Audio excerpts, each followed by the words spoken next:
On Valentine's Day, my girlfriend texted, "Going to dinner with the girls instead. We'll do something tomorrow." I replied, "Of course." Then I posted a video of me donating the jewelry I bought to a shelter. The internet loved it, until she saw it. I'm not the kind of guy who makes a big deal out of Valentine's Day. To me, it's a Tuesday. But my girlfriend of 3 years, Jessica, was the opposite.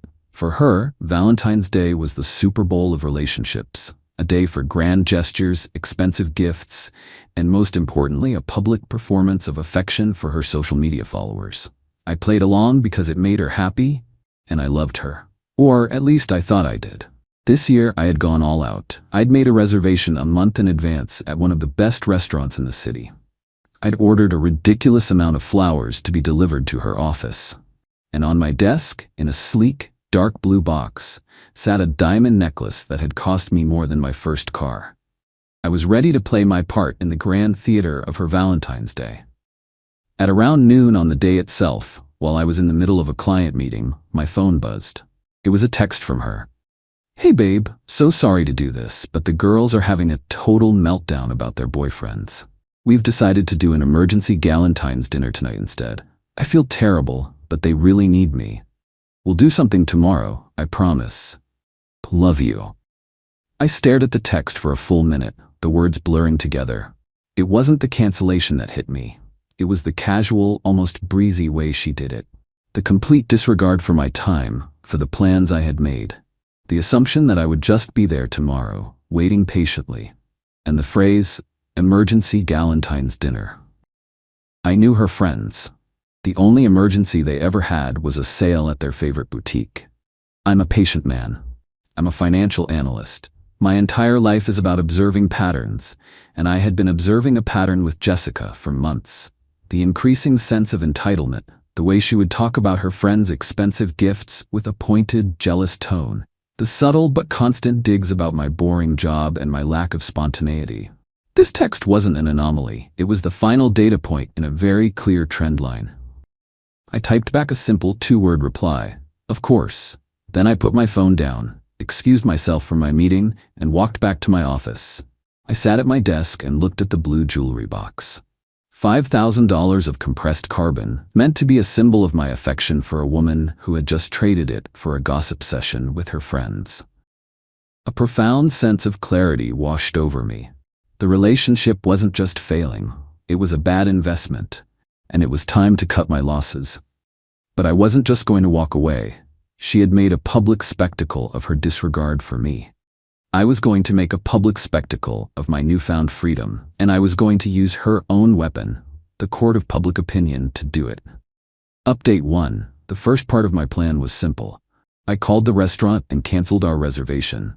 I called the florist and had them redirect the flowers, not to my home, but to the front desk of the nearest children's hospital. Then I took the jewelry box and left my office for the day. My destination was a place called The Haven, a well-known and highly respected women's shelter on the other side of town. It was a place for women and their children who were escaping abusive situations, a place that ran on donations and goodwill. I walked in and asked to speak to the director, a kind-faced, no-nonsense woman in her 60s named Margaret. I introduced myself and explained why I was there. I told her I had a Valentine's Day gift that was no longer needed by its intended recipient, and that I wanted to donate it to the shelter. I told her they could use it however they saw fit, raffle it off at their next fundraiser, give it to a woman who was starting a new life with nothing. Margaret was taken aback. She opened the box, her eyes widening at the sight of the necklace. "This is incredibly generous," she stammered. "Are you sure?" "I've never been more sure of anything in my life," I said. Then I made my real move. I pulled out my phone. "Margaret," I said, "I know this is a strange request, but would you mind if I filmed this? I'm not going to show your face or the faces of any of the residents. I just want to say a few words. I think it might do some good." She was hesitant, but I explained my reasoning. I told her I wanted to use a moment of personal disappointment to create something positive, to encourage other people to think about giving back. She eventually agreed. I set up my phone on a small table, framing the shot so it was just me, Margaret's hands holding the open jewelry box, and the shelter's logo on the wall behind me. Then I hit record. I kept it short, simple, and sincere. I didn't mention Jessica by name. I didn't talk about being dumped. I just told the truth, framed in the best possible light. "Hi everyone," I began. "My name is Alex. Today is Valentine's Day, and like a lot of people, I had plans. I bought these flowers and this necklace for someone I care about very much. But life happens, and plans change, and I was left with a choice. I could be sad, or I could try to turn this into something good." I gestured to the necklace. This was supposed to be a symbol of love for one person, but now it's going to be a symbol of hope for many. I'm here at The Haven, a wonderful organization that helps women and children get back on their feet. I'm donating this to them in the hopes that it can help them continue their incredible work. I looked directly into the camera. So if your Valentine's Day didn't go as planned today, I just want to say, you're not alone. And maybe, just maybe, the best way to heal a broken heart is to help someone else mend theirs. Happy Valentine's Day, everyone. I stopped recording, thanked Margaret for her time, and left. I drove home, edited the video slightly to add the shelter's website and donation link, and then I posted it. Not on my personal page, but on a popular local news and events page on Facebook and on Twitter, with a few relevant hashtags, #Valentine's Day, Pay It Forward, and the name of our city. Then I turned off my phone, poured myself a glass of whiskey, and waited for the internet to do its work. It didn't take long.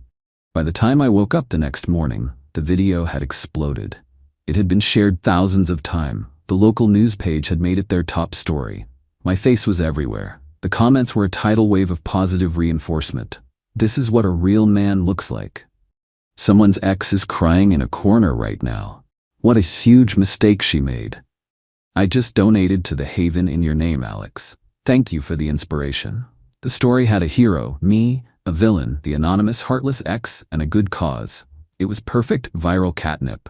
By mid-morning, my phone was ringing off the hook with calls from local news stations wanting to do a story on the Valentine's Day angel. I politely declined all of them, saying I didn't want the attention. This, of course, only made me look more humble and heroic. The first contact from Jessica came around noon. It was a single baffled text. "My phone is blowing up. What did you do?" I didn't reply. An hour later, she called. I let it go to voicemail. The message she left was a masterpiece of cognitive dissonance. She was confused, angry, and utterly unable to process the fact that I had done something so significant without her permission. "Alex, what the hell is going on?" she said, her voice tight with suppressed rage. "My mom just called me, asking if we broke up. That video is everywhere. You donated my necklace, the one you bought for me. You had no right. Call me back right now." Her necklace, the one she had never seen, never touched, never even known about. The sense of ownership, the sheer, unadulterated entitlement, was breathtaking. I still didn't reply. I was waiting for her next move. I knew it wouldn't just be anger. It would be a full-scale public relations war, and I was ready for it. Update 2. The counteroffensive began that afternoon. Jessica, unable to get to me directly, took to the one battlefield she thought she could win on: social media. She posted a long, rambling story on her Instagram, complete with a tearful selfie. The story was a work of fiction. She claimed that we had a minor disagreement and that in a fit of toxic, manipulative rage, I had staged the entire donation video to publicly humiliate her and paint her as a villain. She said the necklace was a gift I had already given her and that I had stolen it back from her just to make my disgusting, self-serving video. Her friends, her loyal Greek chorus of enablers, immediately jumped into action. They shared her post, adding their own commentary. "He's always been a controlling psycho. This is what she's been dealing with for years. This isn't charity, it's emotional abuse. Abuse. Don't fall for his act. She ditched him for one night to support her friends, and he does this? The man is a walking red flag." They tried to flip the script, to recast me as the villain and her as the victim. It was a good strategy, but it had one fatal flaw. It was built on a foundation of lies, and I had the receipts. I didn't engage with them directly. That would have been messy and would have just fed the drama. Instead, I waited for a local news blogger, a woman who had written a particularly glowing piece about my donation, to reach out to me for comment on Jessica's accusations. When she did, I replied with a calm, factual statement and 2 pieces of evidence. My statement was simple. I am saddened by these false accusations, but I am not surprised. My only intention was to turn a disappointing situation into a positive one for a worthy cause. The decision to end my relationship was made after I received a text message from my then-girlfriend on Valentine's Day, canceling our plans. As for the necklace, it was never in her possession. It was in mine until I gave it to the director of the Haven. The first attachment I sent the blogger was a screenshot of the time-stamped receipt for the necklace, which I had purchased on the morning of Valentine's Day. The second attachment was a screenshot of Jessica's text message to me, also from Valentine's Day, where she casually canceled our plans. The blogger updated her article within the hour. The new headline was scathing. Valentine's Day Angel's ex accuses him of theft. Receipts tell a different story. The article laid out the timeline side by side. My purchase of the necklace at 10 a.m., her cancellation text at noon.